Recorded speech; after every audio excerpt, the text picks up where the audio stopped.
Assalamualaikum warahmatullahi wabarakatuh. Perkenalkan, nama saya Septio Yuminah dari SD Negeri 2 Sumber Kidul, calon guru penggerak Angkatan 7 Kabupaten Cirebon. Pada kesempatan ini saya akan refleksi diri tentang pemikiran Ki Hajar Dewantara. Ki Hajar Dewantara Ki Hajar Dewantara membedakan kata pendidikan dan pengajaran dalam memahami arti dan tujuan pendidikan. Menurut KHD, pengajaran atau underwich adalah bagian dari pendidikan. Pengajaran merupakan proses pendidikan dalam memberi ilmu atau berfaedah untuk kecakapan hidup anak secara lahir dan batin. Sedangkan pendidikan atau upwiding memberi tuntunan terhadap segala kekuatan kodrat yang dimiliki anak agar ia mampu mencapai keselamatan dan kebahagiaan yang setinggi-tingginya, baik sebagai seorang manusia maupun sebagai anggota masyarakat. Intisari pemikiran KHD, pendidikan dan pengajaran merupakan usaha, persiapan, dan persediaan untuk segala kepentingan hidup manusia, baik dalam hidup bermasyarakat maupun hidup berbudaya dalam arti yang seluas-luasnya. Menurut KHD, pendidikan adalah tempat bersemaian benih-benih kebudayaan dalam bermasyarakat. KHD memiliki keyakinan bahwa untuk menciptakan manusia Indonesia yang beradab, maka pendidikan menjadi salah satu kunci utama untuk mencapainya. Pendidikan dapat menjadi ruang berlatih dan bertumbuhnya nilai-nilai kemanusiaan yang dapat diteruskan atau diwariskan. Pembelajaran dengan sistem Among.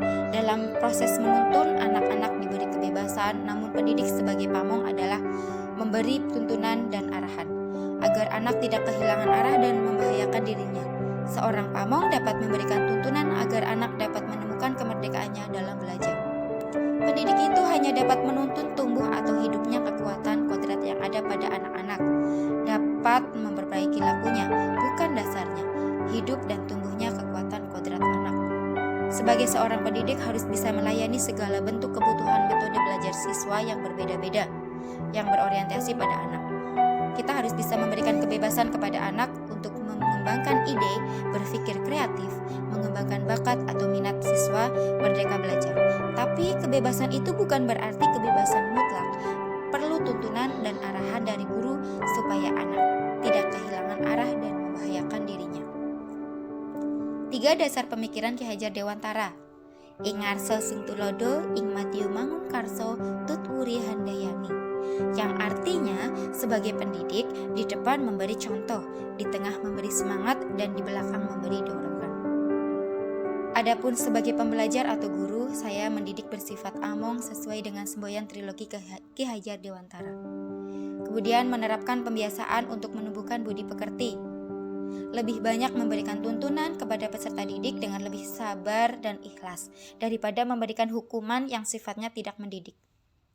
Sebagai pembelajar atau murid, saya harus konsisten untuk menjadi teladan bagi peserta didik, selalu mengembangkan diri, meningkatkan kompetensi, dan belajar hal-hal baru sesuai dengan perkembangan zaman.